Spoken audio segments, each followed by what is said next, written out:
स्वामिनिति नामिने नमो विष्णुपादाय कृष्णप्रेष्ठाय भूतले श्रीमते भक्तिवेदान्त स्वामिनिति नामिने नमस्ते सारस्वते देवे गौरवाणी प्रचारिणे निर्विशेष शून्यवादी पाश्चात्यदेशतारिणे जय श्री कृष्ण चैतन्य प्रभु नित्यानंद श्री अद्वैत गदाधर श्रीवासादि गौरभक्तवृंद हरे Krishna Krishna Krishna Hare Hare Hare Ram Ram Ram Hare Hare.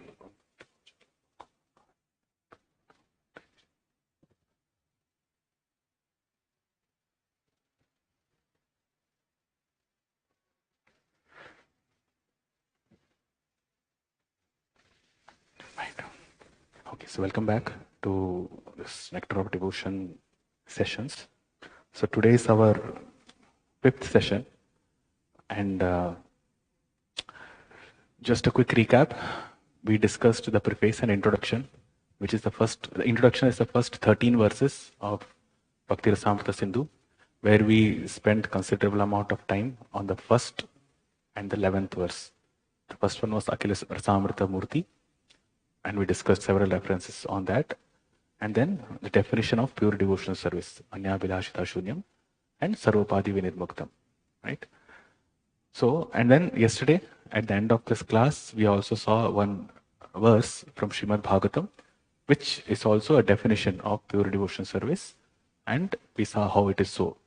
Okay. So, continuing today, this is chapter 1. So, we will try to see if we can complete this chapter 1 today or a major portion of it. So if we are able to do that, then we will have class on Monday directly. Or if we are not able to cover much portion of this chapter 1, then we might have a class tomorrow also. And we will decide how we go. Okay? So this chapter deals with characteristics of pure devotional service. Correct? That is the name of this chapter, characteristics of pure devotional service. So there are 6 characteristics totally. So this chapter is basically speaking only about those 6 characteristics of pure devotional service. And we will see, we'll do an analysis and see them one by one. So Srila Prabhupada writes, in the above statement by Kapilidev from Srimad Bhagavatam, the actual position of pure devotee is described, and the primary characteristics of devotional service are also defined. Right? The primary characteristics was Anya Bilashita, what is that? Anukulena Krishnanu Shiranam. These are the primary characteristics. And this is exactly described in this verse. So we saw that yesterday. Okay. Now, these are the 6 characteristics, unique characteristics of bhakti, which means that these characteristics are possible only through pure devotional service. None of the other Vedic processes give these or manifest these characteristics. Okay, we will see one by one. It's Kleshagni, Shubhata, Moksha Lagutakrit, Sudurlabha, Sandarananda Visheshatma, Shri Krishna Karshani, Chasa. So, further characteristics of devotional service are described by Rupa Goswami with evidences from different scriptures. He states that there are 6 characteristics of pure devotional service, which are as follows. Pure devotional service brings immediate relief from all kinds of material distress. So that is Kleshagni. So we know about the Kleshas. There is Adhyatmik Klesha, Adibhautika Klesha, and Adidaiva Klesha. And there is this Janma Mrityu Jara Vyadhi. So this is also Kleshas. So these are miseries, these are sufferings within this material world. Pure devotional service brings immediate relief from all kinds of material distress. This is Kleshagni. How is it so? We will discuss. Okay. Pure devotional service is the beginning of all auspiciousness. It is Shubhada. It brings all auspiciousness. Pure devotional service automatically puts one in transcendental pleasure, which is Moksha Lagutakrit. Okay. How is it so? We will see. Pure devotional service is rarely achieved. It is Sudurlabha. Durlabha means it's very easy, it's very difficult to get. And Sudurlabha means it's very, very difficult to get. So it's rarely achieved. Those in pure devotional service deride even the concept of, So when it says pure devotional service automatically puts one in transcendental plane, it is Sandarananda Visheshatma. Okay, it's not Moksha Lagutakrit. Those in pure devotional service deride even the concept of liberation, that is moksha lagutakrit. Then pure devotional service is the only means to attract Krishna, that is Krishna Akrishini. So these are the 6 characteristics: Kleshagni, Shubhada, Moksha Lagutakrit, Sudurlabha, then Sandharananda Visheshatma, and Shri Krishna Akrishini. You don't have to, well, if you can memorize this verse, that's good, but you don't have to. But you should know these 6 characteristics of pure devotional service as Srila Prabhupada gives us. So Krishna is all attractive, but pure devotional service attracts even him. This means pure devotional service is even transcendentally stronger than Krishna himself because it's Krishna's internal potency. Okay, so first, Srila Prabhupada writes about relief from material distress. If you see in the book, there are 6 subtopics within this chapter: relief from material distress, and so on. So these 6 subtopics correspond to each of the characteristic of pure devotional service. So relief from material distress, and then there's an explanation of what material distresses are and how they are relieved by performing pure devotional service. Then similarly, it is there for Kleshagni, Shubhada, how it is all auspicious, references from that. How it's moksha lagutakrit, how it minimizes the concept of liberation, and references for that. So like that. So that way, conceptually, this chapter is easy to follow because there will not be many, like it's easy, kind of, not many technical terms. But one thing is, when we are discussing this relief from material distress, our acharyas, Jiva Goswami and Vishwanath Chakravarti Thakur, go to some extent to explain what these miseries are. And Srila Prabhupada also at different places in his writings speaks about the miseries of this material world. And if we know about the teachings of Srila Prabhupada, obviously we are aware of the teaching of Srila Prabhupada, his lectures and all, the first thing he points out is that the material world is full of miseries. There is Janma, Mrityu, Jara, Vyadhi. We are misidentified with this body, and because of that we are suffering in this material world. Therefore we should take up Krishna consciousness. Like this. Now, that's the basic mode in which Srila Prabhupada presented Krishna consciousness. So therefore we will see this relief from material distress to some extent to understand it. And after that, the other things are just references. So we'll move in a swift pace. So that will be the plan for today. So this is the first. So tatrasyaha kleshagnatvam. Kleshagni means klesha means miseries, and kleshagni means agnihi means it's just like fire, burns everything. Similarly, pure devotional service burns all the kleshas. Okay, that is the actual meaning. And he says the kleshas are of 3 types: papam, tad bijam, and avidya. So suffering in this material world is because of these 3 things. One is sinful reaction, the seed of sin, and ignorance. Srila Prabhupada writes, in Bhagavad Gita, the Lord says that one should surrender unto him, giving up all other engagements. The Lord also gives his word that he will protect surrendered souls from the reactions of all sinful activities. So it's a translation of Saradharman Paritejya Mamekam Sharanvaja Aham Tvam Sarva Papebhya Mokshishyami Masuchaha. Srila Rupa Goswami says that distress from sinful activities are due both to the sins themselves, so that is papa here, the sinful reaction, and to sins committed in our past lives. So this corresponds to the seed of sin. Generally, one commits sinful activities due to ignorance, but ignorance is no excuse for evading the reaction, sinful activities.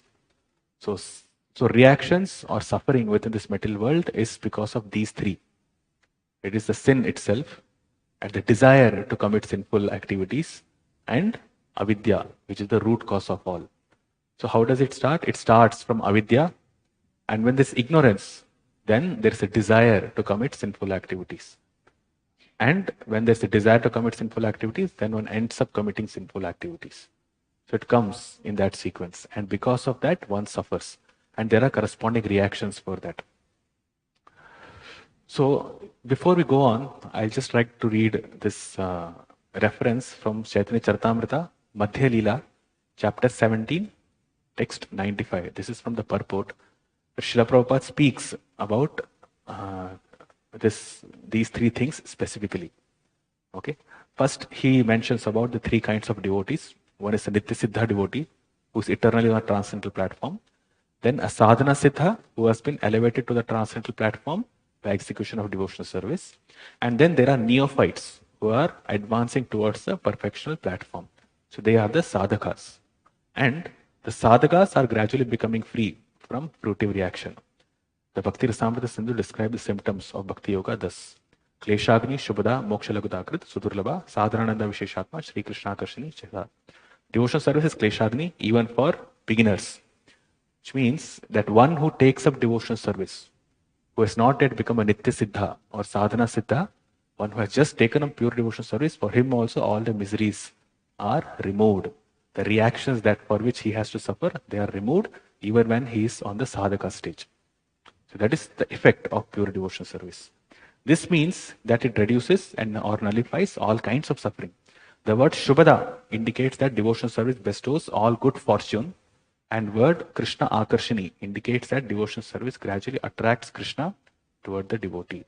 Consequently, a devotee is not subject to any sinful reaction. So just to bring that to perspective, we are speaking about pure devotional service. We are not speaking about mixed devotional service. And if you remember from yesterday's comment from Srila Jiva Goswami, what did he say? That the characteristics of pure devotional service are manifested only when one performs pure devotional service. If he said no, the whole of bhakti is not explained in Bhakti Rasamrita Sindhu. So the characteristics and the qualities which are mentioned that a devotee gains is based on pure devotional service. And if one is not performing pure devotional service, it's mixed devotional service, then the effects are not manifest completely. Correct? We discussed this yesterday. Okay. So this is the point. So kleshagni or removal of miseries for a sadhaka is when he is performing pure devotional service. So this is also important because there's an instance, that when Srila Prabhupada was going on a morning walk with his disciples, then one of his disciples, he asked Srila Prabhupada, are there any other pure devotees apart from you within this material world? So Srila Prabhupada already answered. He said that how many devotees or how many disciples we have, how many devotees do we have in Krishna consciousness movement? So they gave a number that these many are there in this temple, that temple, and totally we think these many are there. Then Srila Prabhupada said, these are the number of pure devotees within this material world, within this world at this point of time. So what does it mean? So although Srila Prabhupada was Paramahamsa, but his disciples were still sadhakas only. But because they are engaging in pure devotional service, therefore they are considered as pure devotees only. So those who are following Vedi Sadhana Bhakti with a clear goal and understanding that our goal of life is pure devotional service and it should be karma, jnana karma dhyanamritam, anya bilashita shunyam. If that is set in the mind and their whole endeavor is only to perform pure devotional service, they are to be considered as pure devotees only. Okay, although we may not be on the transcendental platform. So this is proved by the structure of work of Bhakti Rasamrita Sindhu itself, because he has given the definition of Uttama Bhakti and then he explains Sadhana Bhakti, which includes Vaidhi Sadhana Bhakti and Raganuga Bhakti. So Vaidhi Sadhana Bhakti is also an aspect of pure devotional service only. So therefore, from our side, what we should do is we should not cultivate any other desire apart from pure Bhakti or Uttama Bhakti. This is what we are supposed to do. It does not matter if we are on which level, whether we are on the starting level or we are on Bhava or Prema. Pure devotional service is pure devotional service. Like this. So these characteristics which we are discussing, 6 characteristics, they manifest completely when one engages in pure devotional service. In Bhagavad Gita, Krishna says, Sarvadharman Parityajya Mamikam Sharanam Vraja Aham Tvam Sarva Papebhyo Mokshishami Ma Shuchaha. So thus a fully surrendered, sincere devotee immediately receives relief from all kinds of sinful reaction. You see the qualifiers. He should be fully surrendered and he should be very sincere. Then he receives relief from all kinds of sinful reaction. There are 3 stages of rectification. At one stage, one commits the sinful act. Before that, the seed of this act exists. And before that, there is ignorance, whereby one commits the sin. So, committing the sinful act is papa. Seed of the sin is the bija. And before that, there is avidya or ignorance. However, Krishna is merciful to his devotee and consequently, he immediately nullifies all 3 stages. The sin, the seed of the sin, and the ignorance that leads one to sin. The Padma Purana confirms this. Aprarabdha palam papam kutam bijam phalonmukam karmenaiva praliyeta Vishnu bhakti ratatmanam. We will discuss this because this verse is coming. So now the sequence, three things have been mentioned by Srila Rupa Goswami. Papa, the seed of sin, and then there is this avidya. So how pure devotional service cleanses or destroys all these three is mentioned sequentially. So first he speaks about papam, and he says sinful reactions are of two types, aprarabdham and prarabdham. Srila Prabhupada writes, sinful activities are of two kinds, those which are mature and those which are not mature. Mature reactions are prarabdha, and immature or those reactions which are not mature, this is aprarabdha reactions. The sinful activities for which we are suffering at the present moment are called mature, means prarabdha. Those sinful reactions for which we are suffering now. And many sinful activities stored within us for which we have not yet suffered are called immature. So being in this material world for billions and billions of lifetimes, we have committed lots of sinful activities, basically a lot of karmic activities. And there are reactions of those activities which we have to enjoy or suffer in due course of this material world. But devotional service, one who takes to devotional service, then all the reactions are nullified. So therefore he can go back home, back to Godhead. Correct? So unless the reactions are made into zero, it is not possible to get liberation. It's not possible to go back home, back to Godhead. So this is mentioned as, if you see, just one small thing I'll like to say here is, Srila Prabhupada writes, this is further characteristics of devotional service. Okay. So the main characteristics or primary characteristic is anukulena krishnanu shilanam. Okay, that is pure devotional service. So devotional service should be performed only for the pleasure of Krishna. But the further characteristics of devotional service are these, which are not actually the goal. One does not perform pure devotional service to get free from sinful reactions. One does not perform pure devotional service to get transcendental pleasure. One does not perform pure devotional service just to deride the concept of liberation or just to overcome liberation like that. It's meant only for pleasure of Krishna. It's not meant for anything else. Okay. So that way, the suffering which we have now, a devotee does not ask the Lord to mitigate his suffering. In fact, it's the other way around. Kunti Maharani prays, right? You give me more miseries because it gives me opportunity to more intensely have affection for you, to more intensely pray to you, to have more devotion for you like this. So it's completely opposite. So the devotee does not pray to mitigate all his sufferings. But then it's a benefit that one gets when one performs pure devotional service.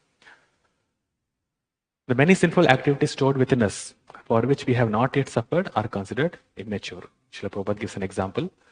A man may have committed criminal acts but not yet been arrested for them. Now as soon as detected, arrest is awaiting him. Similarly, for some of our sinful activities, we are awaiting distress. So those activities which we have performed, some reactions are yet to come in future. And for others which are mature, we are suffering at the present moment. In this way, there is chain of sinful activities and their concomitant distresses. The conditioned soul is suffering life after life due to these sin. He is suffering from the results of sinful activities for his past life, and he is meanwhile creating further sufferings for his future life. So a conditioned soul is mentioned here. He is engaged in fruitive activities.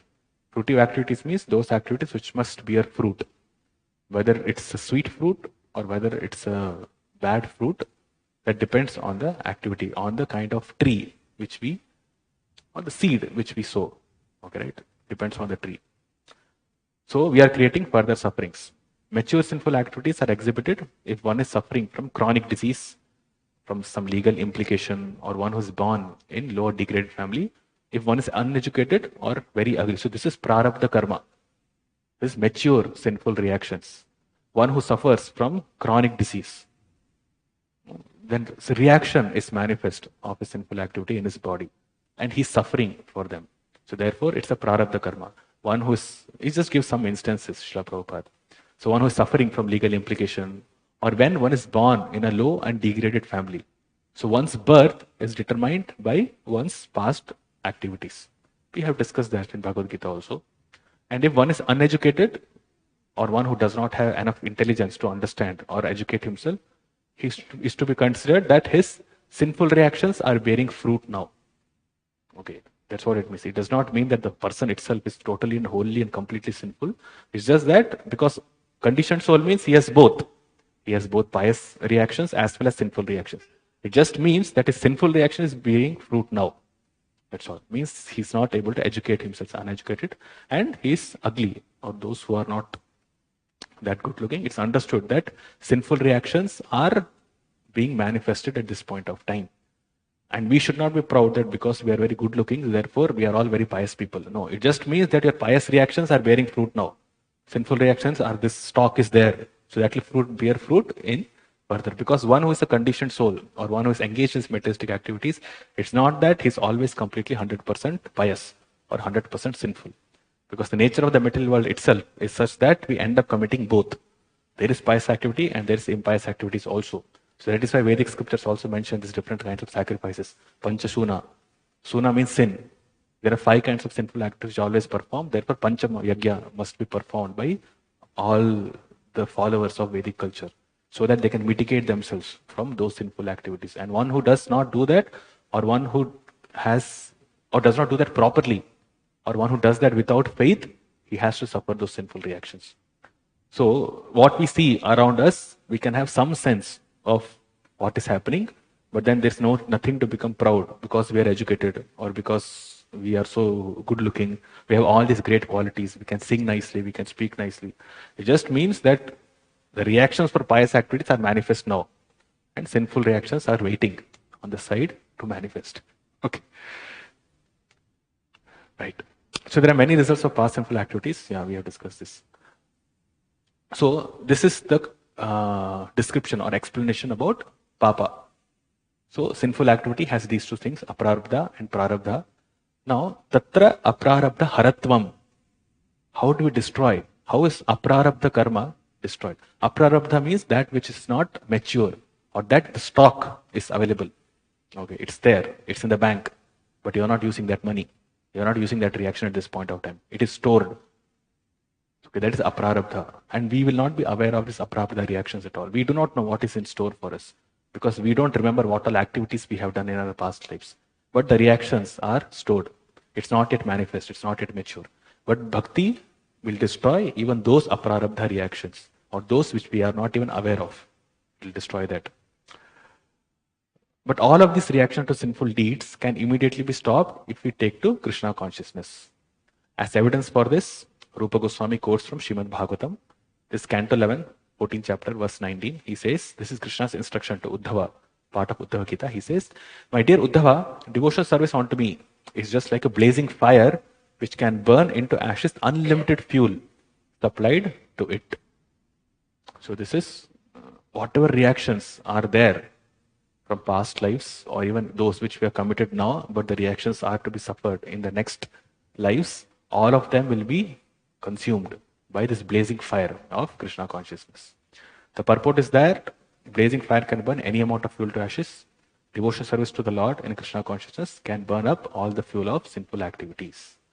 For example, in Gita, Arjuna thought fighting was sinful activity, but Krishna engaged him in the battlefield under his order. And so the fighting became devotional service. Therefore, Arjuna was not subjected to any sinful reaction. Correct? He thought he's going to commit sinful reaction or he's going to commit sinful activity. But then because he fought for Krishna, understanding that is devotional service onto him, he was not subjected. Okay. So Shri Jiva Goswami comments, just as the blazing fire used for cooking and other purposes turns wood sticks to ashes, so bhakti directed to me in the form of actions such as hearing about me, somehow or other burns up all sins which will be committed. Means those reactions which we are supposed to suffer, aprarabdha. Just as burning the sticks is secondary to cooking, so destroying sinful reactions is secondary to the real goal of bhakti. Right? This is clear. The real goal of bhakti is to love Krishna, to give pleasure to Krishna, favorable to Krishna. So this is secondary. Destroying of sinful reaction is secondary. And one thing which I want to point out is that when we are speaking about distress from this material world, we should know that we are suffering both because of pious activities as well as because of sinful activities. Okay, and Srila Prabhupada specifically points that out in this verse from Bhagavad Gita. Yathi dhamsi samigdoner bhasmasat kurte arjuna jnanagni sarva karmani bhasmasat kurte tatha. As blazing fire turns firewood to ashes, O Arjuna, so does the fire of knowledge burn to ashes all reactions to material activities. So he says the fire not only burns up the reactions to impious activities, but also all reactions to pious activities, turning them to ashes. There are many stages of reaction: reaction in the making, reaction fructifying, reaction already achieved, and reaction a priori. But knowledge of the constitutional position of the living entity burns everything to ashes. When one is in complete knowledge, all reactions, both a priori and a posteriori, are consumed. In the Vedas, it is said, Ubhe uve vaisha ete taratyamrita sadvasadhuni. One overcomes both the pious and impious reactions of work.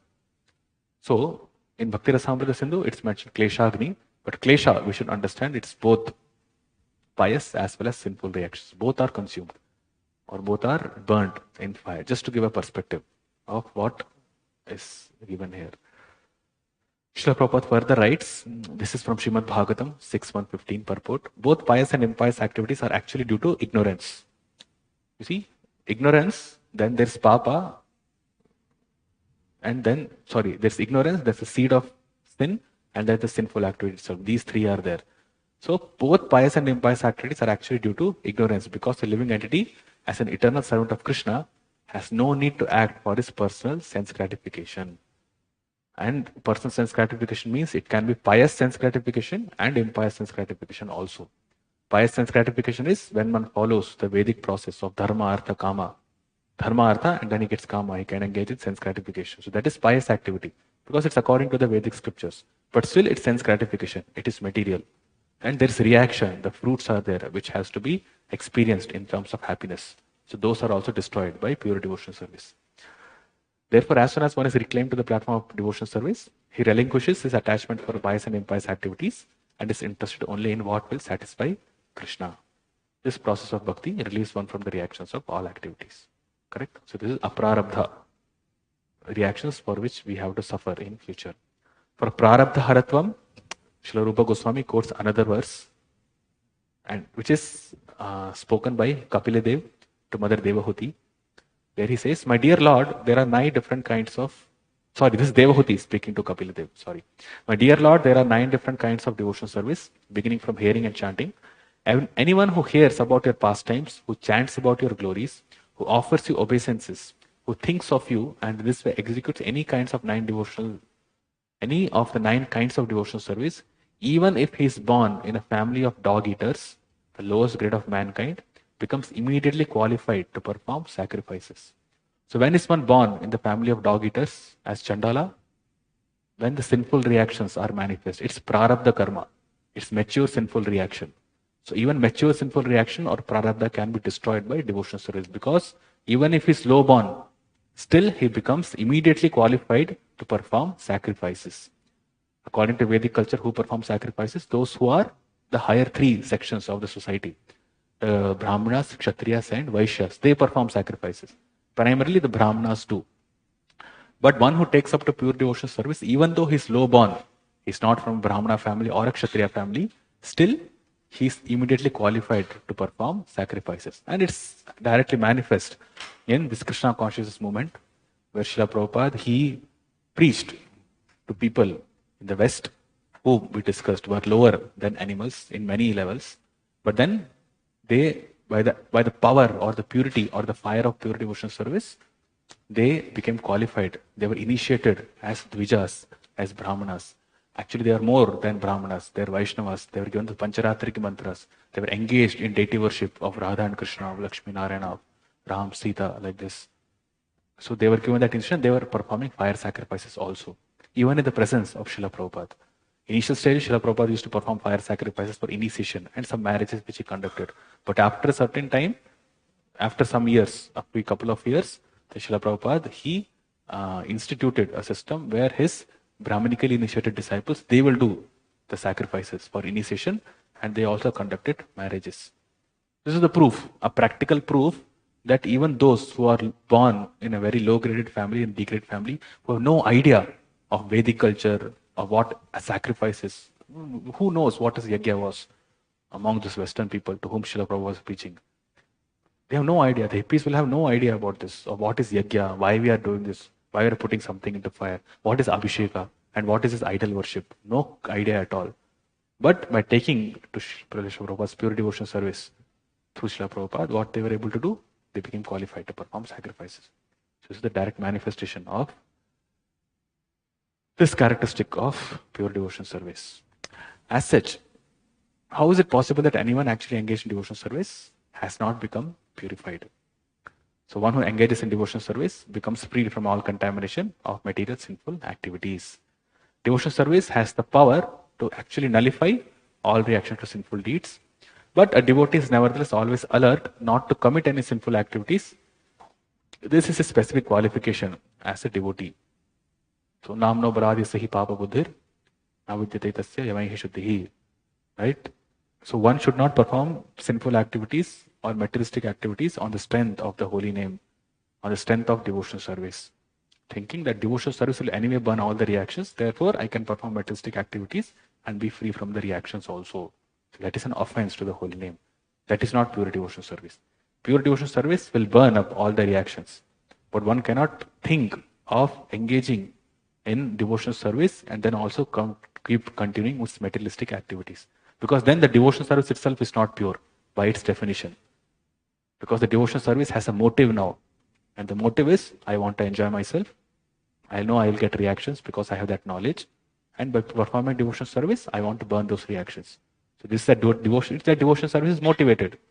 So it's not pure devotional service. Therefore, the sinful reaction will not be burnt. So, and it will end up in offenses because we are using devotional service or the holy name as a tool for my own purposes. So that will not work. So therefore, he is very alert not to commit any sinful activities. Srimad Bhagavatam states that even a person who is born in a family of dog eaters become eligible to perform the ritualistic ceremonies recommended in the Vedas.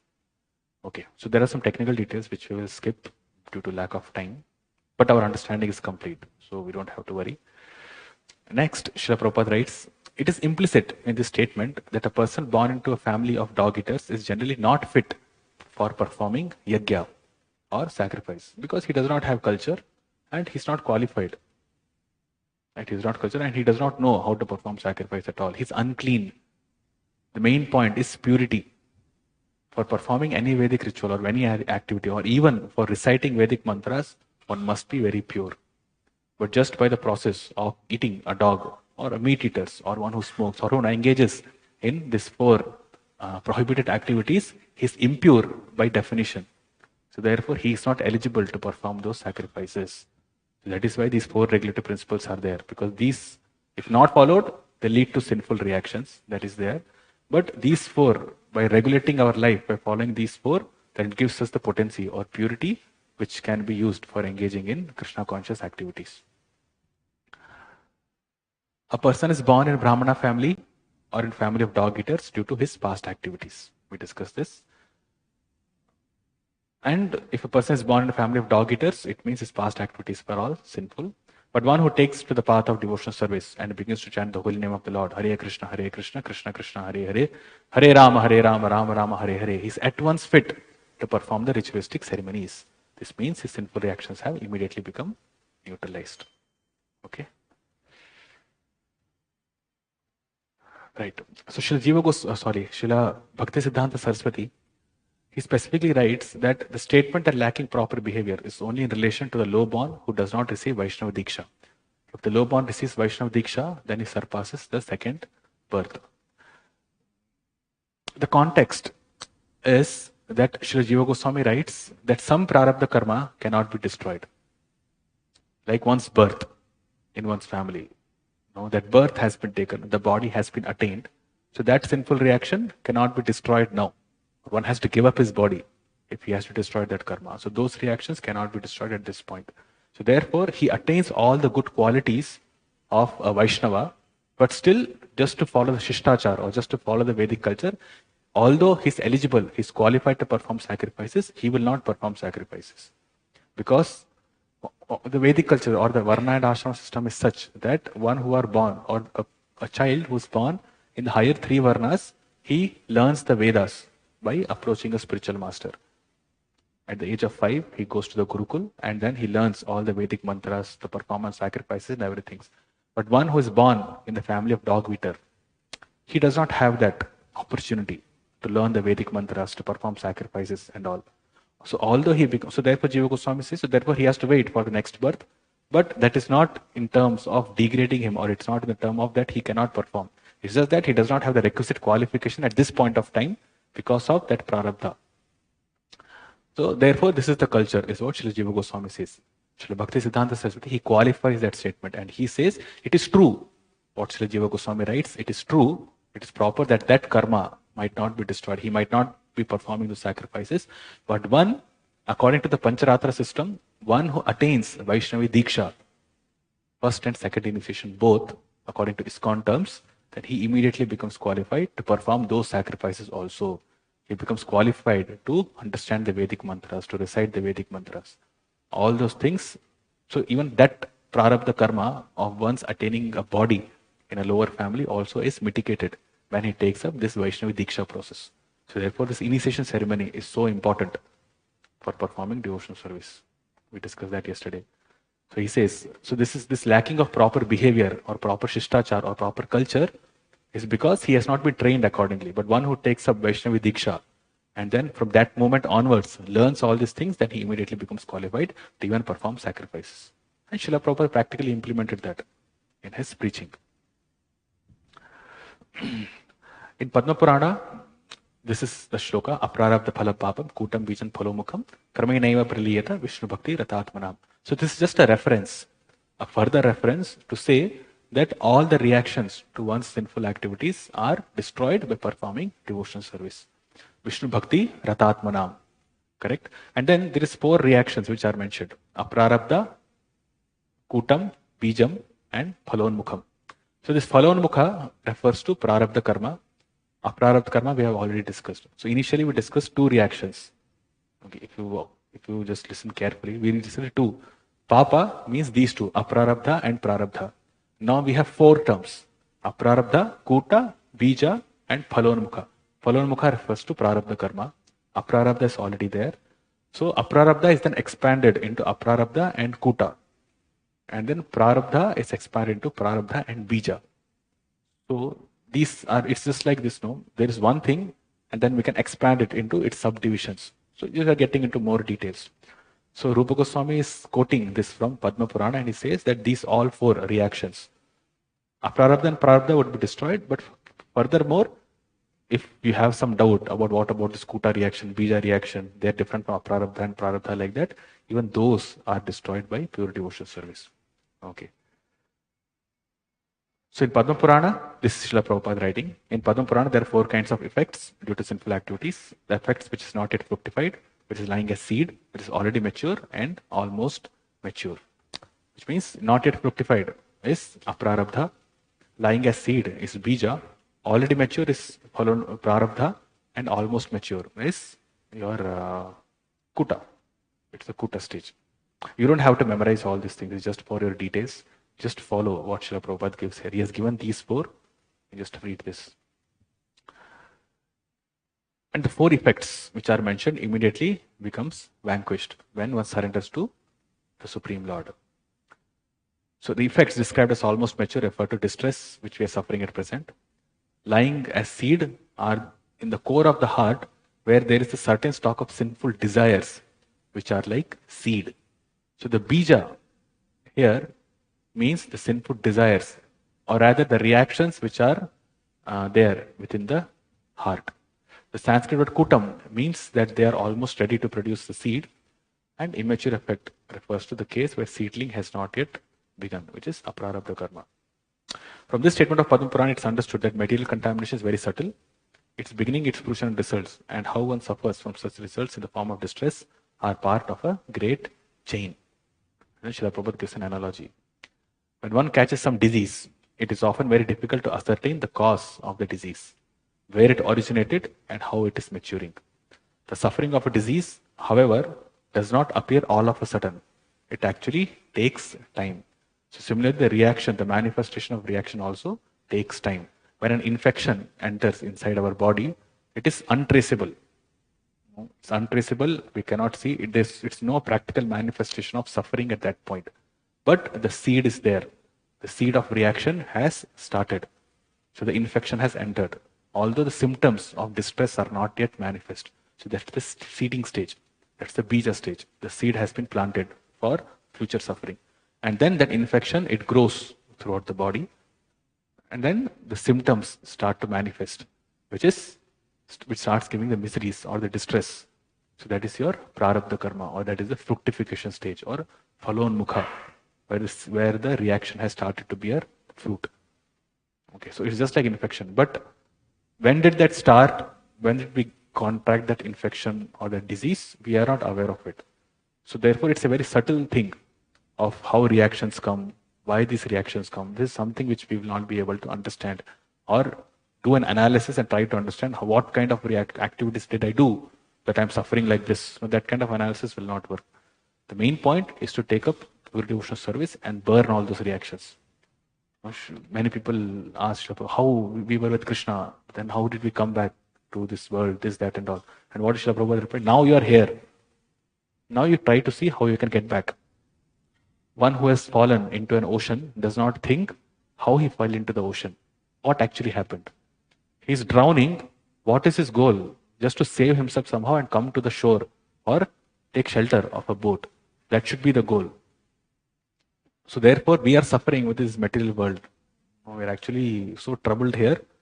Therefore, our goal or our attitude should be to take up or somehow come to the shore. And then we can think of how we came and what we came and all that. It's actually unimportant. Once you are saved, it's done. So therefore, we should not be thinking and doing all this contemplation, what happened, how it happened like this. Similarly, for sinful reactions also, that analysis of what I did, I fell down here, what happened, will not work. No, it's just a mental speculation. We can keep on speculating, but it does not give us anything. So the only thing is just to understand a devotee, how he looks at miseries, that I am supposed to suffer more, much, much more than this, but by the Lord's mercy, it has been reduced. That's the verse.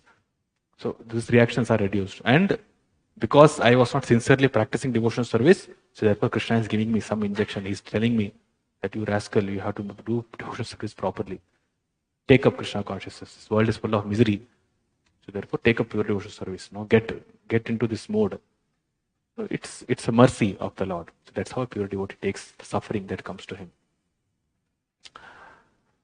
So just like a doctor injects vaccination to prevent the growth of contamination, the practical injection is engagement in Krishna consciousness. Right. Okay. So Srila Prabhupada gives further details. This is his purport to this particular verse from Back to Godhead magazine. It's conclusive. It's very nice. So this is evidential statement from the Padma Puranam, which clearly ratifies the statement of the Bhagavatam as quoted by the author of Bhakti Rasamrita Sindhu. The vices in their different stages of development are analyzed herein. Phalonmukham vice is that which we may be undergoing at the present stage of life. Bijam. Vice is in the seedling process by your desires of different types. Means a desire to commit sinful activities. Kutam is prior to the stage of Bijam, that is in the germinating stage. Aprarabdha is the fountain source of all. From this storehouse of vicious life, all other stages develop. So the sequence is the stock of sensitive reaction are there. Aprarabdha, then there's Kuta, then there's Bija, and then there is Phalonmukha or Prarabdha. So Bija is the seedling stage where the reaction has started. Okay. Aprarabdha is a stock of certain sinful activities, sinful reactions for which has not yet fructified, or there's no chance of its fructification even in present lifetime. It is there for which we have to suffer. That is Aprarabdha. Kutam means which has started to move. Okay, which has started to move to give that reaction. But the seeding stage has not yet been arrived. It is not, you think of this infection itself. So it's not yet entered the body. But then it's around, that reaction has to be got either in this lifetime or in next lifetime. That is Kutam stage. It's subtle. Okay, so no, we don't have to get into so much details also. Bijam is when it has started, but the symptoms are not yet manifest. And when the suffering is manifest, that is called as Prarabdha Karma. So these are the 4 stages. All these stages of vicious life become at once switched off by adoption of devotional service. It appears that the process of extinction goes under gradual process, but actually it is stopped at once. The example of switching off an electric fan is quite suitable here. The running fan, after being switched off, runs also for a few seconds by dint of the original force. But actually the power of movement is already stopped. So one who takes up to Uttama Bhakti, his reactions are stopped. Although it might seem that still the reactions are bearing fruit, but that's just because of the impetus, or there is still some contamination still left. We discussed this, no? In Vaidhi Sadhana Bhakti is also Uttama Bhakti only. But then it's a practicing stage. One is following the rules and regulations of practicing devotional service. It's the rules and regulations of devotional service, Vaidhi Sadhana Bhakti. One is practicing.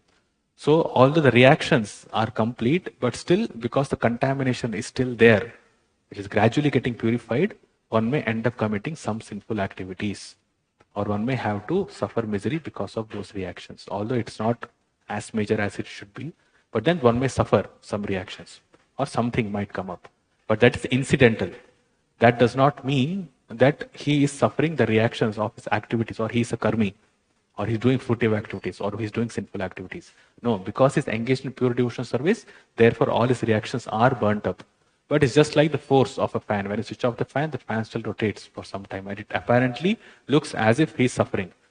But actually, it is not. Because he has taken to pure devotional service, anyone who has taken to Uttama Bhakti, he does not suffer just like a karmi suffers. Although he undergoes the same misery or the miserable situation, but he does not suffer just like a karma suffers by the dint of his knowledge of Krishna Bhakti, by the dint of his Sambandha Gyan, by understanding that he is not this body, he is the soul. The soul is permanent, the body is always temporary. The body is a temple of disease. It's a miserable place. So therefore, what do you expect? You expect miseries only. And one who does not identify with this body, understanding that his body is temporary, it's a place of distress. It's something which is meant only to give us distress. It's not meant to give us pleasure. Because whatever we do with our body, there's a semblance of pleasure. There's a rasa bhas is there. But then there's no happiness within this material world. So this body is meant for giving us distress. So a devotee understands this. So even if there is something happening to his body, he does not suffer just like a karmi suffers, because a conditioned soul thinks, or a karmi thinks, that he is his body. He wants to enjoy through his body. He wants to derive pleasure from his senses. And when the same senses give him distress, then he suffers much, much more than a devotee who understands, has this factual knowledge, who has this transcendental knowledge. So apparently there might be suffering, but still he does not suffer as a normal conditioned soul suffer. So that way his reactions are already stopped. His distresses are already stopped. The amount of suffering that he's supposed to suffer is already stopped. There is a semblance, but then it means just the fan is rotating, although the power is switched off. Okay, so that is the proper understanding. In Bhagavad Gita, this is confirmed also when the Lord says a pure devotee may appear to be vicious at sight, but in fact he is not so, because the motive power of his vicious movements has already been stopped by the adoption of devotional service. Api chesu duracharo bhajate mamanane bhag sadhureva samantavya samyak vyavasito hi sah. Even if he is a durachari, he is engaged in all kinds of sinful activities. It looks as if he is doing sinful activities, but still, because he is engaged in Uttama Bhakti, Api chesu duracharo bhajate mam ananya bhag. Ananya bhag means anya vilashita shunyam jnana karma dhyanavartam. It's ananya bhag. There's no other motive apart from rendering service to Krishna. Bhajate, he worships Krishna, ananya bhag. He should be considered sadhureva. He should be considered as sadhu only. Sadhureva samantavya samyak vyavasito hi saha. So that's Krishna's opinion. He says he's a sadhu, we must accept him as a sadhu. That's it. Right. Now, Rupa Goswami, he speaks about bija haratvam. Okay, just to clarify one thing here, we discussed about papa, bija and avidya. That's how this relief from material distress started. Correct? So we have avidya, and there is bija, and then there is the sin itself. Okay. Within the sin, we spoke about aprarabdha and prarabdha, and then expanded that into aprarabdha, kuta, and there's a bija there also. Bija and prarabdha. Okay. So this bija that we are discussing as aprarabdha, kuta, bija and prarabdha, this bija is not the same as the bija which we discussed between avidya, bija and the papa itself. Okay, so this bija and this bija is different. Because from avidya, there is a desire within the heart to commit sinful acts. That's the original desire of sin. And then we commit those sinful activities and we suffer because of that. Within the suffering, then there's a fructification of the reactions. So this bija refers to the fructification of that reaction and not to the original bija, that starting point from which we started committing those sinful activities within this material world. So this bija and that bija is different. So the order in which Srila Rupa Goswami goes is there is avidya, bija and papa. So papa is removed. The manifest reactions. What is our main concern? We are not concerned about our previous sinful reactions. We do not even know about it. Right? So what is the first relief that we expect? The first relief is whatever is manifest now, that should be removed. So therefore, prarabdha is removed. Then aprarabdha is also removed. Right? Then the seed of the desire also has to be removed. If the seed of sinful activity is still there, then we will end up committing sinful activities again, for which we have to suffer aprarabdha, kuta, bija, phalonmukha or prarabdha. The same cycle will keep on continuing. So the seed of sinful desire has to be removed. And once the seed of sinful desire is removed, then the ignorance that we are masters of this material world, we are here to enjoy this material world, we are this body only, and no idea of Krishna consciousness, that ignorance have to be removed. And that way, everything then falls into place. Correct? So that gives complete relief from material distress. The subtitle is Relief from Material Distress. So we have to remove the reactions, we have to remove the seed of sinful activity, and then we also have to remove the ignorance as well. And that is the only way of getting complete relief from all material distresses. So that is the section. This is what we are discussing now. So this bija haratvam here is that second. After papa, bija and avidya, right? So it's avidya, bija and papa. That's the sequence. This is the bija which we are discussing now. We are not talking about this aprarabdha, kuta, bija and phalonmukha. That bija we are not discussing here. Right. So Sukdev Goswami speaks in Srimad Bhagavatam about Ajamila, who began his life as a beautiful Brahmana, but because of being corrupted by a prostitute, he fell down. And at the end of his wicked life, just by calling the name Narayana, he was saved despite so much sin. Srila Prabhupada gives an elaborate explanation of how it works. So he says Vedic processes cannot remove sinful desire seed. So whenever this prayashchitta, reformatory activities, if one performs sinful activity or if some reaction is there, then there are some purificatory activities, not purificatory, but reformatory activities are prescribed. Prayashchitta is prescribed. This is the reaction. You do this prayashchitta, you will be free from this particular reaction. And this is also mentioned in Srimad Bhagavatam, that Indra, he killed Vritrasura, then the sinful reactions came to him, so therefore he had to perform some prayashchitta. All this, so at many places in our Puranas it's mentioned, the stories are there. But this will not remove the sinful desire which is in the heart. Srila Prabhupada gives a very good example of a thief. And he says a thief knows that if he commits or he steals something from someone's house, he will be punished. So he goes, he steals, then the police catch him, then he's put into prison. And he's fined also. And then he has to be in the prison. He has to suffer there for some time. But after coming back outside, although he knows what kind of suffering he has undergone in his prison life, still, because the desire is not yet removed from within his heart to commit the stealing or to become a thief, he again goes and commits the theft. He again goes and steals. And it continues like this because the desire is not yet removed within the heart. And we also can see that we have to follow some certain principles of devotional service. But sometimes, because of weakness, although we know we are not supposed to do a particular thing, we end up doing that thing because of weakness. Okay, so individually, I will not be giving examples. Individually, you can understand in our life that because the desire is there and we are completely aware that we are not supposed to engage in this particular activity, because of weakness, we end up engaging that particular activity. It can be breaking one of those regulatory principles, or it can be breaking or the orders of spiritual master. We know it is not proper, but still we end up doing it. This is because of weakness. This is because of that desire of sin which is there within the heart. So that has to be removed. Right? And it cannot be removed just by the Vedic processes. It can be removed only by pure devotional service. So Krishna consciousness can remove sinful desire seed as well. And can be accomplished easily by chanting Mahamantra. So unless one adopts the path of devotional service, he cannot be 100% clean from all the reactions of sinful activities. Vedic process give temporary benefit, but don't cleanse the heart. For example, right, this is the same thing we discussed. So, by ritualistic activities, one can temporarily become free from the reactions, but the next moment he must again become engaged in sinful activities. Correct? A person suffering from venereal disease on account of excessive sex, indulgence in sex life has to undergo some severe pain in medical treatment. And then he's cured for time being, but because he has not been able to remove the sex desire from within his heart, he again indulges in the same thing and becomes a victim of the same disease. So medical treatment may give temporary relief.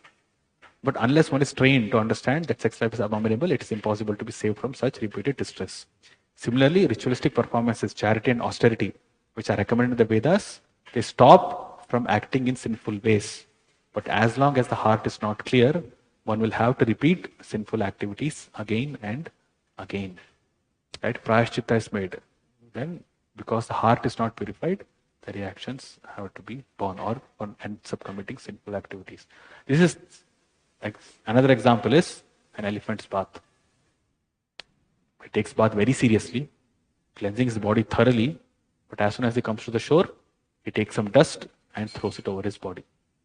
So, but this can be removed by Krishna consciousness. A person who is not trained in Krishna consciousness cannot become completely free from the desire for sinful activities. Neither yoga process, nor philosophical speculation, nor fruitive activities can save one from the seeds of sinful desires. Only by engaging in devotional service can this be done. Then finally, avidya haratvam. So this is a quote from Srimad Bhagavatam. This is from Canto 4, 2nd chapter 39. My dear king, the false ego of a human being is so strong that it keeps him in material existence, as if tied up by a strong rope. Only the devotees can cut off the knot of the strong rope very easily by engaging themselves in Krishna consciousness. So avidya is ignorance of oneself, or this false ego, misidentification with this body. That's the first. Srimad Bhagavatam actually explains this in the first and second canto. How this, when Shukdev Goswami mentions the creation of this material world, and Lord Brahma is actually explaining this to Narada in the second canto of Srimad Bhagavatam, chapter 5, 6, 7, and 8. He explains this process of creation. There he says the starting point is ignorance or false ego, where one forgets his eternal identity as spirit soul, as part and parcel of Krishna, as servant of Krishna, and then he envelops himself with this ego, with this material nature, thinking himself that he is matter, he is not spirit. That is false ego. False ego means identifying with matter, identifying with this body, which is a manifestation of matter. So that is false ego. But devotional service will cut through all this false ego as well. Only the devotees can cut off this knot of the strong rope very easily by engaging themselves in Krishna consciousness. Others who are not in Krishna consciousness but are trying to become great mystics or great ritual performers cannot advance like the devotees.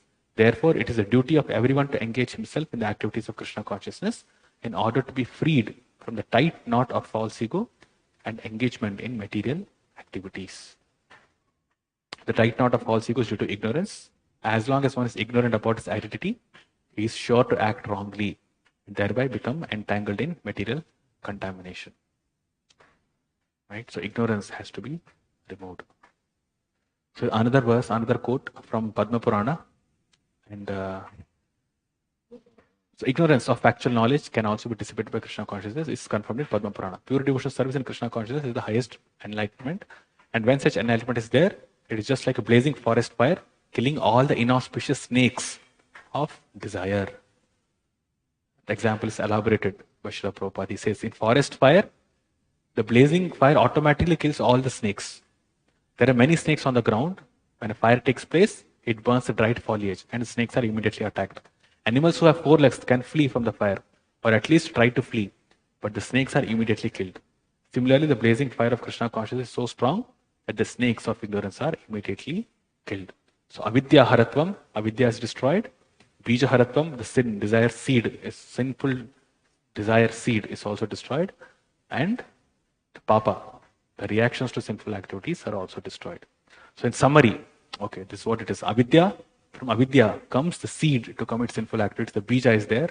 Then we have papam. We have reactions to commit sinful activities, and we have corresponding reactions which come in the form of aprarabdha, then kutam, then bijam, then phalonmukha prarabdha. And all this block diagram can be destroyed by Krishna consciousness. Okay, so that's what it is. Then moving on, this is Krishna consciousness, all auspicious is Shubhadatmam. So what's the verse? It's Kleshagni Shubhada. So Shubhada is Krishna consciousness, all auspicious. So we are in the second subtopic of characteristics of pure devotional service. So Srila Rupa Goswami, he writes that there are 4 definitions of auspiciousness. Totally 4. We see affection for all living entities, being attractive to all living entities, possession of all good qualities, and happiness as well as other items. So these are the 4 auspicious things, or which is Shubhada, or that which is auspicious, which is provided by Uttama Bhakti, right? It bestows Shubha. The wise explain there are 4 types of auspiciousness. Affection for all living entities, that is auspiciousness for others. Being attractive to all living entities, possession of good qualities and happiness. So Srila Prabhupada says, he says that actual auspicious means welfare activities for all the people of the world.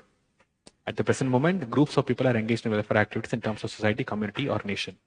There's even an attempt in the form of United Nations for World Health activity.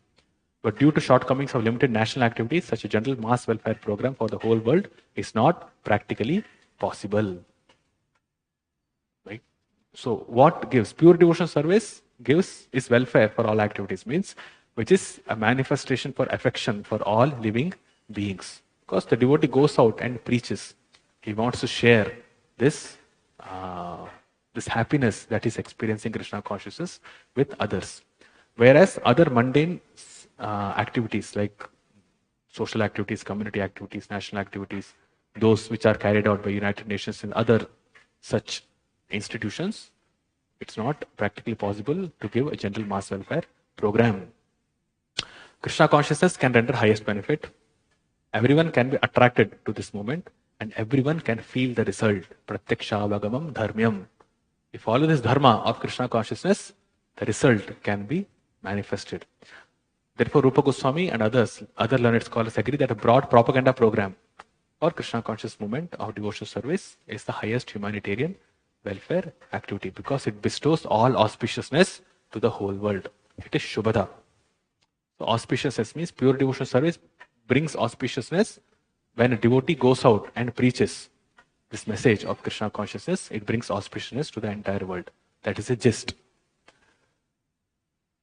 So first 2 types of Shubha are illustrated in Padma Purana, which is these 2. Okay, we'll read this. Krishna conscious movement can attract the attention of the whole world, and how each and every man can feel pleasure is mentioned in Padma Purana. A person who is engaged in devotional service in full Krishna consciousness is to be understood to be doing the best service to the whole world. That is the first point. He is doing the best service. It's all auspicious to the whole world, to all living entities, and to be pleasing everyone in the world. In addition to human society, he is pleasing even the trees and animals because they also become attracted by such a movement. And by this, he himself becomes attractive to everybody. Okay, when one takes up pure devotional service, the devotee also becomes attractive to all others.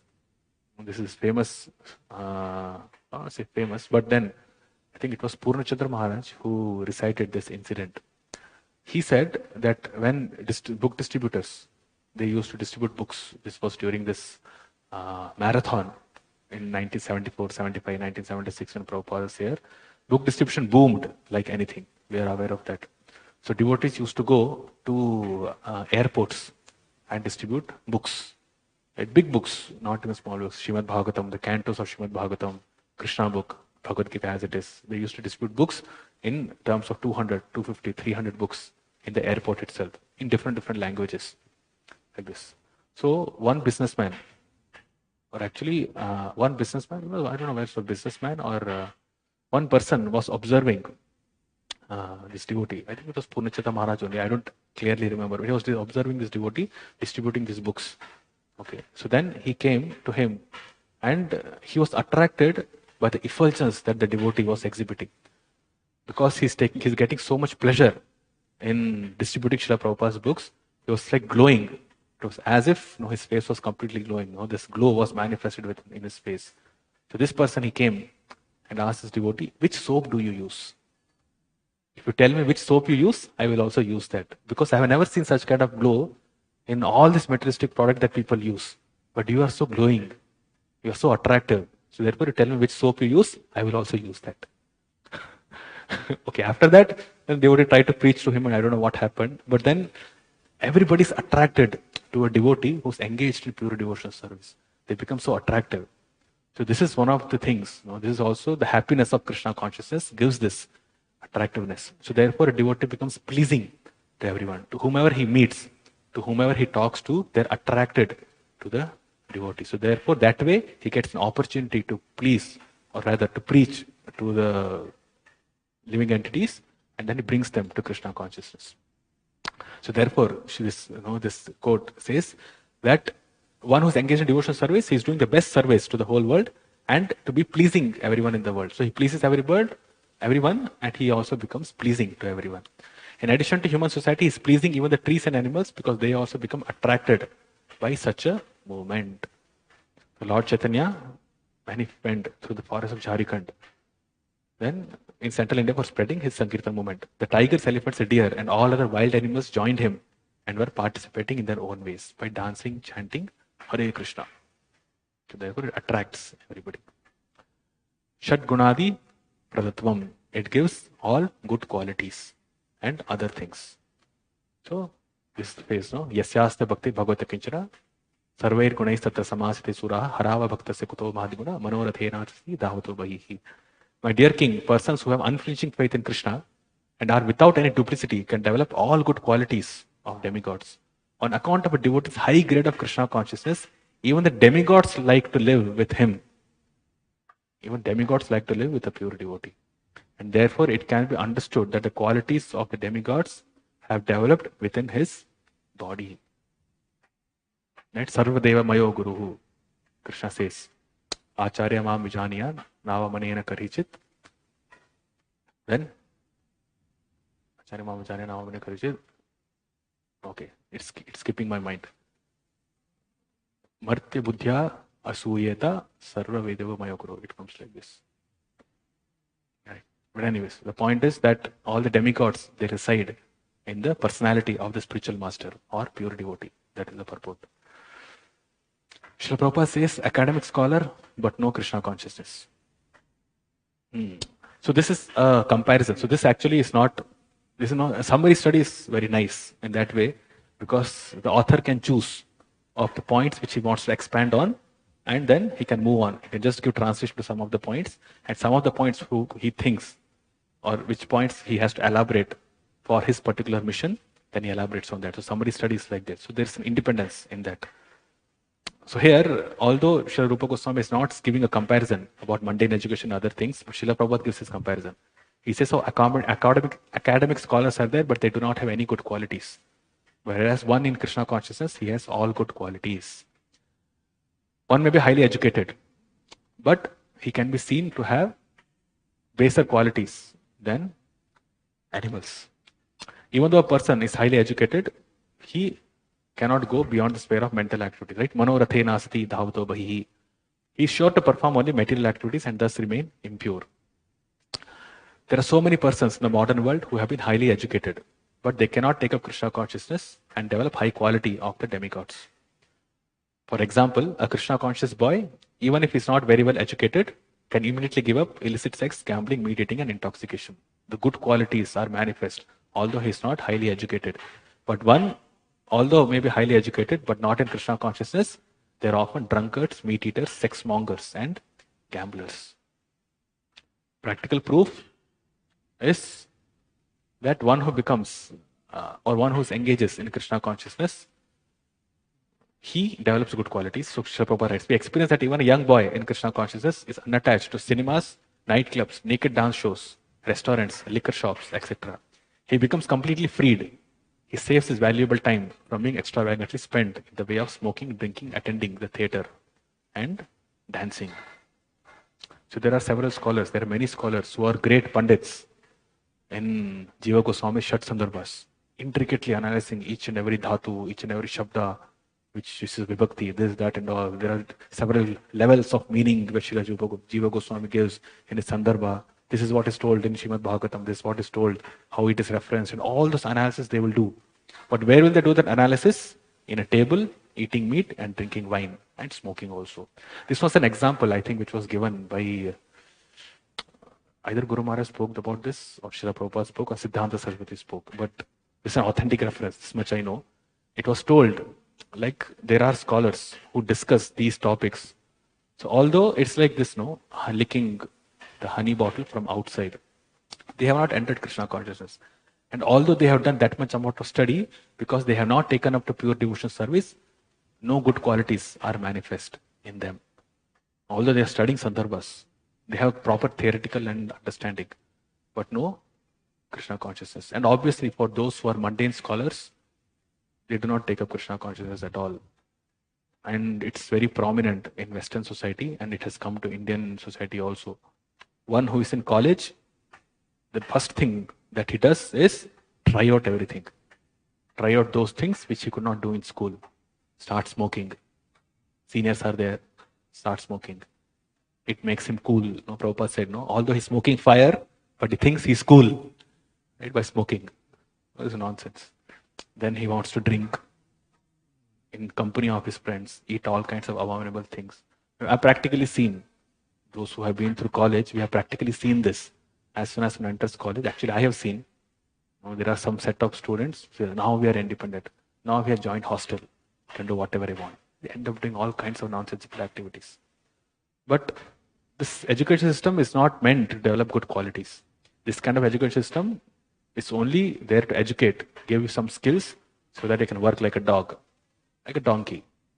It's Bhakti Vinod Thakur says, right? Material education, it will make you a donkey. You might think you are a human being, but it will make you a donkey. It's meant only to make you work like a donkey. It's not meant to cultivate any good qualities within you. And in Western society also, in school itself, they are checked for in school. When the student comes inside the school, each and every student is checked for cigarettes, for beer bottles, before he enters the classroom. That's the culture, that's the society that's going on. Probably it's gradually coming here also. Think at least 15, 20 years back when we were studying, there was no concept of women smoking or drinking. And now it has gradually become very common. If men can smoke, we can also smoke. If men can drink, we can also drink. And in US anyway, it's very common. People drinking, smoking, doing all kinds of things. Although they are considered advanced in material science, they are considered advanced in technology, advanced in education. People go to get higher education to these countries. From India also, people travel. I want to go to Harvard University, Oxford University in Britain, Harvard University, Stanford University, MIT in US, Boston University, so many universities. But what are they doing? No good qualities are cultivated. So therefore, it's useless education, materialist education, slaughterhouse education.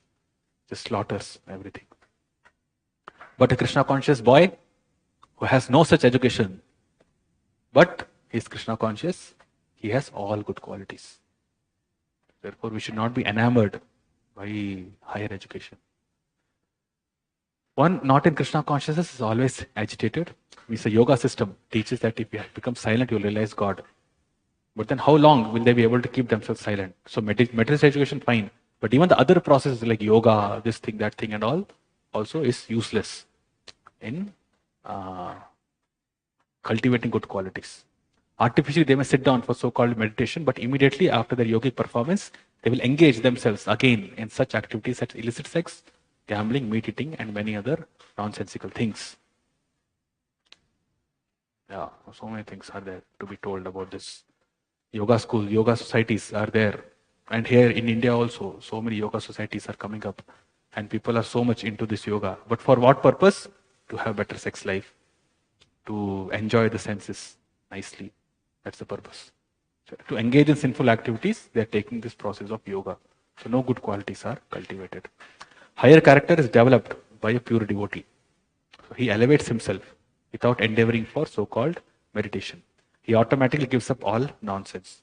The conclusion is that no one can truly have any good qualities if he is lacking Krishna consciousness. Hara bhaktasya kuto mahadguna. One who is a hara abhakta, an abhakta who is not a devotee of the Lord, kuto mahadguna. It's a rhetorical question. How can he have any good qualities? Apparently, there might be some good qualities in some people, but only devotee can cultivate good qualities. Right. Next is happiness in Krishna consciousness. Sukha pradatvam. Bhakti bestows happiness. And normally there are three kinds of happiness. One is through material things, one is through Brahman realization, and one by absorbing oneself in the Lord. It means Krishna consciousness. So Prabhupada writes the same thing. He says happiness derived from material enjoyment, happiness derived by identifying oneself with the Supreme Brahman, and happiness derived from Krishna consciousness. And then he gives a comparison between these three. Normally people think these are the ways to get happy, but is it really all these three ways on an equal par? Are these on the same level to getting happiness? No.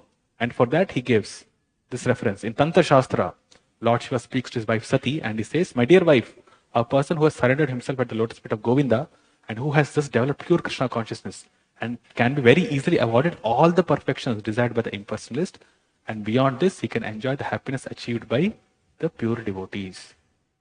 Therefore, the perfection of impersonalist is also awarded to him, plus he also can enjoy happiness by the pure devotees.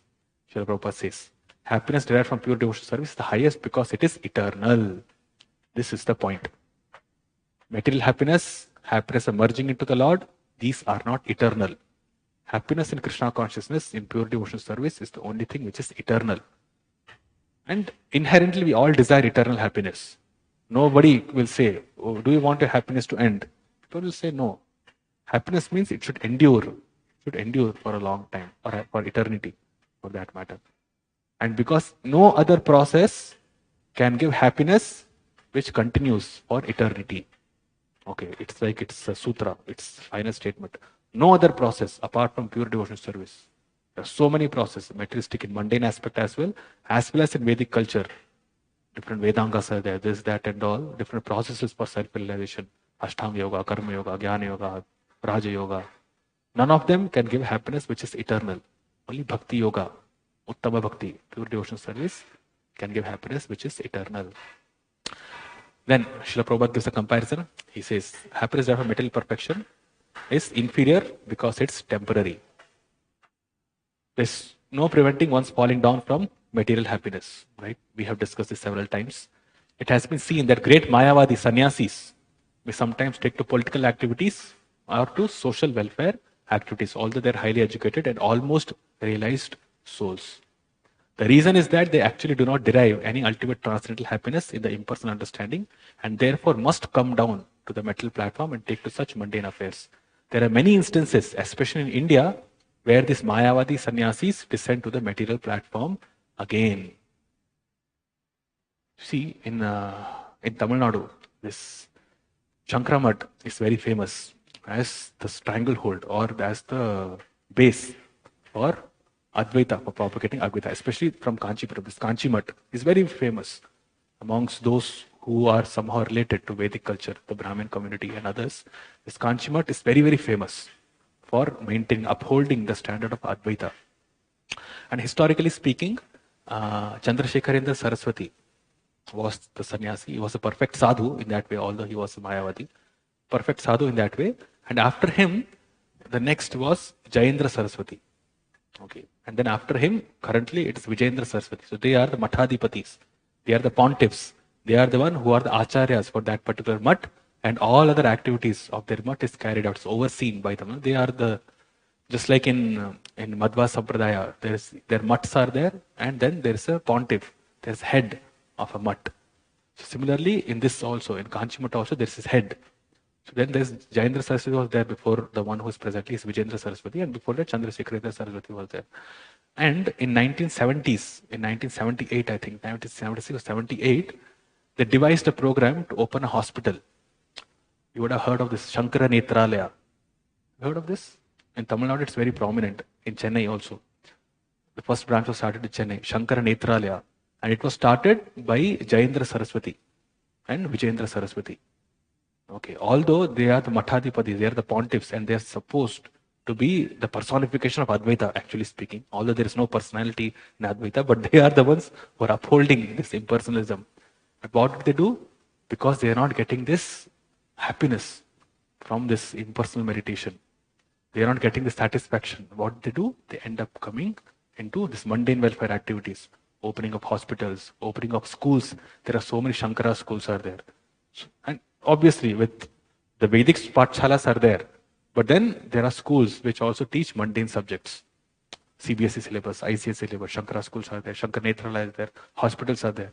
So this is a practical manifestation which can see that although they claim to be Advaitavadis, to be impersonalists, to be Mayavadis, this Brahmananda, they are pursuing Brahmananda, but there is no Ananda that they are experiencing. Their Ananda comes by opening hospitals, opening schools. So therefore, pure devotional service gives that happiness, which does not make a devotee indulge in mundane welfare activities. So this is also one of the reasons why Srila Prabhupada was always against mundane welfare activities. One, if this is something which we should very clearly understand. In devotional society, if you see the devotees are engaging in mundane activities, then by logic we can understand that they are not getting that happiness of pure devotional service. They think that there is something beyond pure devotional service also. There is something apart from pure devotional service also. What did we discuss? In Shubhada, the first point is pure devotional service is for welfare of everybody in this world. So if we want to do welfare for everybody, we have to propagate pure devotional service.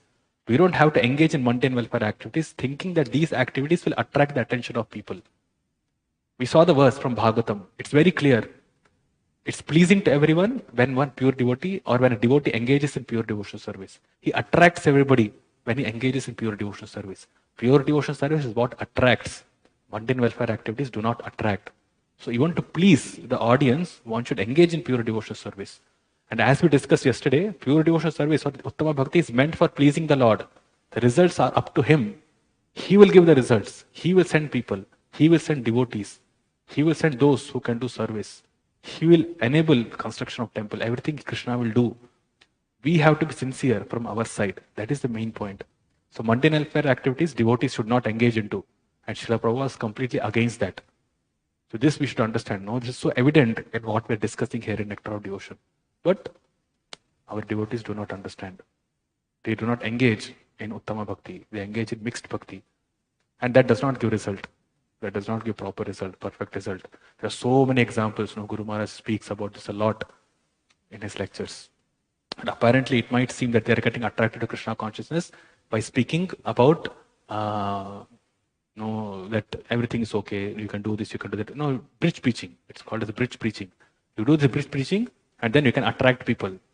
So that way, okay, this is okay, that is okay. Vivekananda, okay, fine. He was also sadhu only. Ramakrishna also, he was a sadhu only. It's fine. They are also good personalities. Ramana Maharshi is very famous in South. He's also okay, great sadhus, fine, good. But this is what you are supposed to do. But then when he starts reading, the person is he is convinced. Okay, chalo, let's read the books. He reads the book. He says, Prabhupada smashing all these different people. Then what kind of faith will he have in devotional service? Because the starting point itself is not on faith.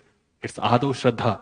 But then he does not have Shraddha in Krishna consciousness. He has Shraddha in so many other things. So how will he progress in devotional service? He will not progress. And probably he will leave also. So apparently it might seem that so many people are taking to Krishna consciousness. You can be a materialistic person. Do your job. Do your education. Become an IITian. Go to MIT. Study. Do all these things. And then you also do your job. Carrier is your devotional service. Guru Maharaj quotes so many times. People say, carrier is your devotional service. How is it devotional service? Rupa Goswami did not say that. Nectar of Devotion, it's not mentioned that your carrier is your devotional service. Pure devotional service is meant for pleasing Krishna. It can be. Carrier can be pure devotional service according to circumstances in different way. But it's not a blanket statement that your carrier pursuing your materialistic goal is pure devotional service. That's not anya abhilashita shunyam. Right? It's all full of abhilasha only. So where is pure devotional service there? So all these things are nonsensical activities. Basically, that's the point. Krishna consciousness, Nectar of Devotion study is meant to make all these things clear for us, that we should not get diverted into these different thoughts which people make to attract people. Pure devotional service, Uttama Bhakti itself will attract. We don't have to endeavor for anything else. So that faith we should have. That faith we should have on our acharyas, on Srila Rupa Goswami, who's presenting this to us. Okay, so we are out of time, but I just want to complete maybe 5 minutes more. We'll complete this particular section and then we will see. And this is actually something which you should read because Srila Prabhupada explains on the different yogic siddhis, Anima Siddhi, then Lagima Siddhi and other things. So you can just read through this. And he explains all the siddhis and say people get enamored by these siddhis. If you have all the siddhis, then you think you are very perfect in this world, but then it does not give happiness. And a devotee, just by performing devotional service, he can have all the siddhis within his grasp, although he's not enamored by it.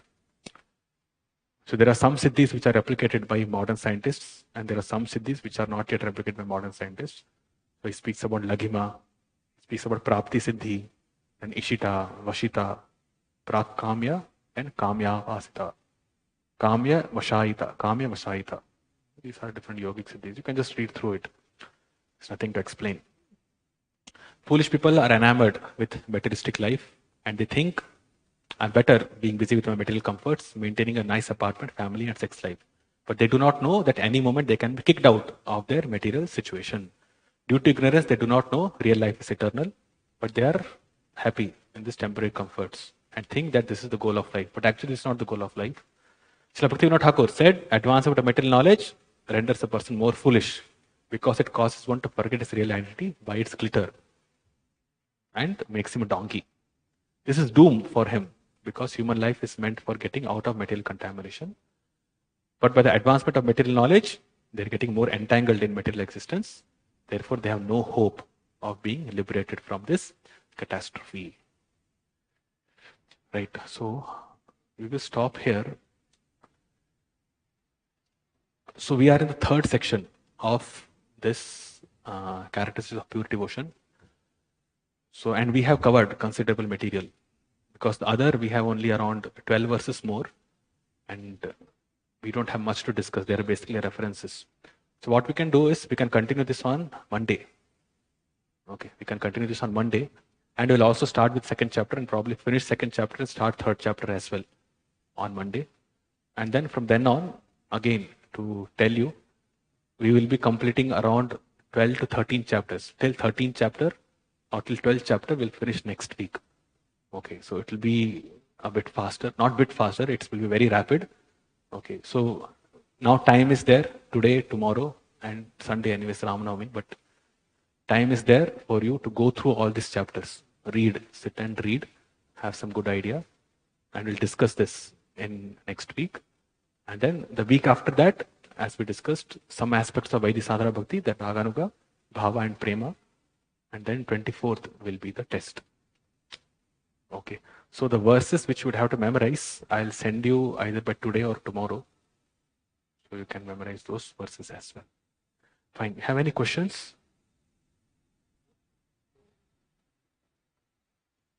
Okay, one question that came, sorry, I wanted to address this at the start of the class, but one question that came yesterday, we were discussing about this Anyabhilashita Shunyam and Anukulyana Krishnanushīlam as the characteristics of bhakti. So the question was, did Jay and Vijay, did they perform or are they to be considered as pure devotees according to the definition of Anukulyana Krishnanushīlanam, or are they not? Because indirectly they are serving the Lord because the Lord wants to fight. And if he has to fight with his devotees. Therefore, Jay and Vijay, what is their position? Are they considered as pure devotees or are they performing pure devotional service or not? That was the question. So when they are Jay and Vijay as the doorkeepers of Vaikuntha, they are definitely performing pure devotional service. Okay, at that point, it's devotional service only. They are devotees, that's why they are in Vaikuntha planets. But by the arrangement of the Lord, for the pastime's sake, when they come to this material world as Hiranyaksha, Hiranyakashipu, Ravana, Kumbhakarna, Shishpal, Dantavakra, at that time they are not performing pure devotional service. They are considered as demons, they are not considered as devotees at that point, although constitutionally they are Jay and Vijay. So when they are in the level, in the platform of Jay and Vijay, they are performing their service there, that is Ananya Bhakti, pure devotional service. But when they come to this material world as Hiranyaksha, Hiranyakashipu like that, although they are serving the Lord in that way, but still they are not considered as devotees. And we discussed this point as well. It's favorable to the Lord because he wants to fight.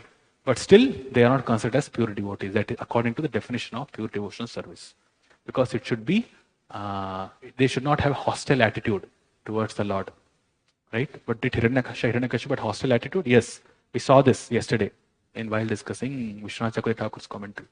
So because they had hostile attitude, therefore what the activities which they did, which is fighting with the Lord, although it was for the pleasure of the Lord, it's not devotional service.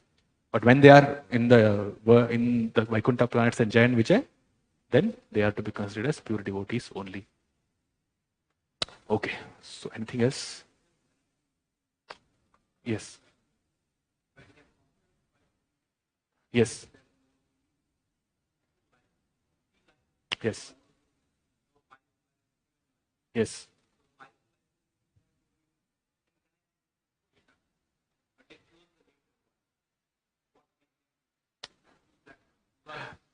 Yes.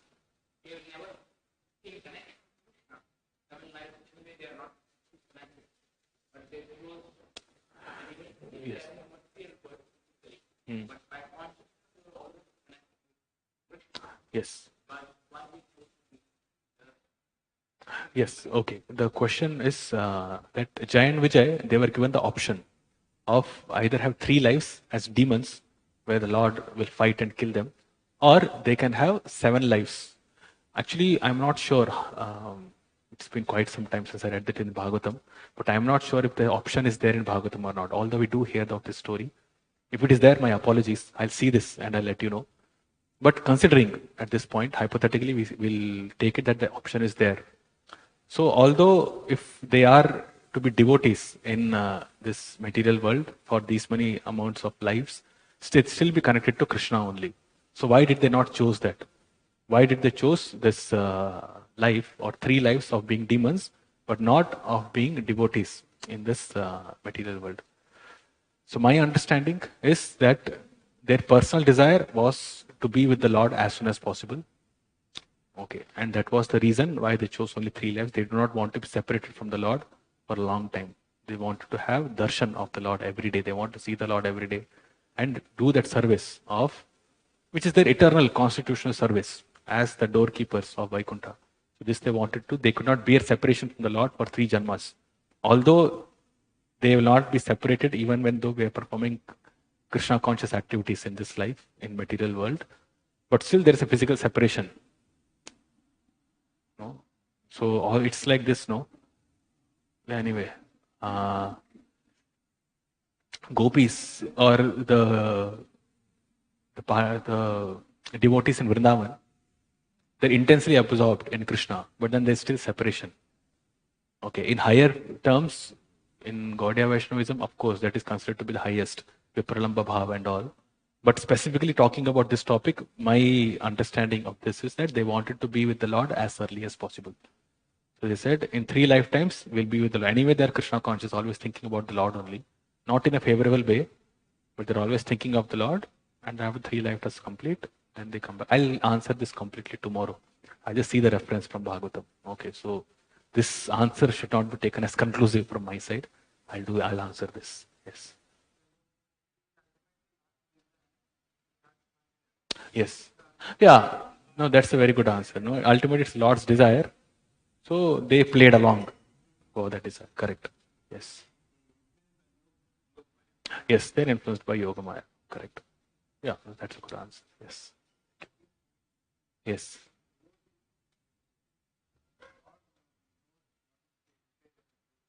Hmm.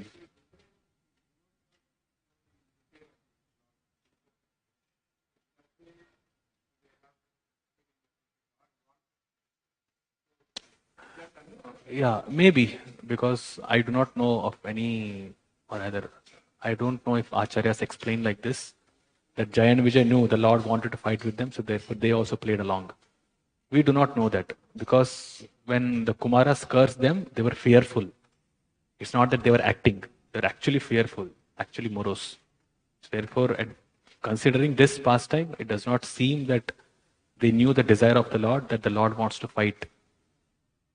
But the pastime went along, and that's the rasa in there. If everybody knew everything, then where is the rasa? Some things, if they're hidden, then it's best. It should be secret. Secrets are best for enjoying relationships, rasas. So that way it's good. No surprise gifts. There's a rasa there. You already know what you are going to get. Not much rasa. Surprises are better.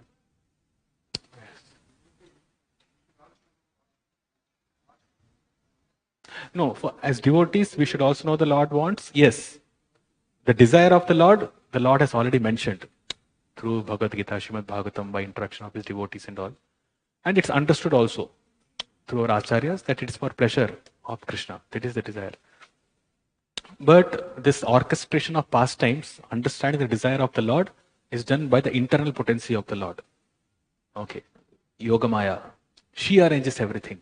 And because the devotees under the shelter of Yogamaya is Mahatmanas Mampartha, Daivim Prakriti Mashritaha. So we are meant to play in those pastimes and enjoy along with the Lord.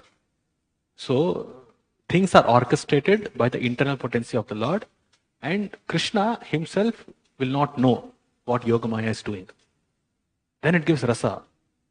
If he acts like the Supreme Personality of Godhead, even when he's playing pastimes, where is the taste there? There's no taste there. So he allows himself to be in illusion by his own potency so that he can relish those pastimes. So it's not that Krishna is also aware of everything that's going to happen when it comes to rasa tattva, when it comes to pastimes. The devotees are also not aware. Whatever we should be aware of, we are already studying that. So that much we know. But each and every desire of Krishna we cannot know. One thing is we are very limited. And we reciprocate with Krishna only based upon what our particular relationship is with the Lord. That's how we reciprocate. So all the other multifarious desires of Krishna we would not know. Yashoda would never know that Krishna wants to interact or have pastimes with the gopis. That he's sneaking out at night. He's going out at night. So he's thinking he's sleeping at night. But then Krishna is going and having ras dance. She thinks that whatever she gives to Krishna for eating, he's eating that. But then he distributes to everybody. And he's eating from everybody. So there are some things which are not known even by residents of Vrindavan, so that the relish of the pastime is there. If Yashoda knows everything, then where is the fun in going out at night? No fun.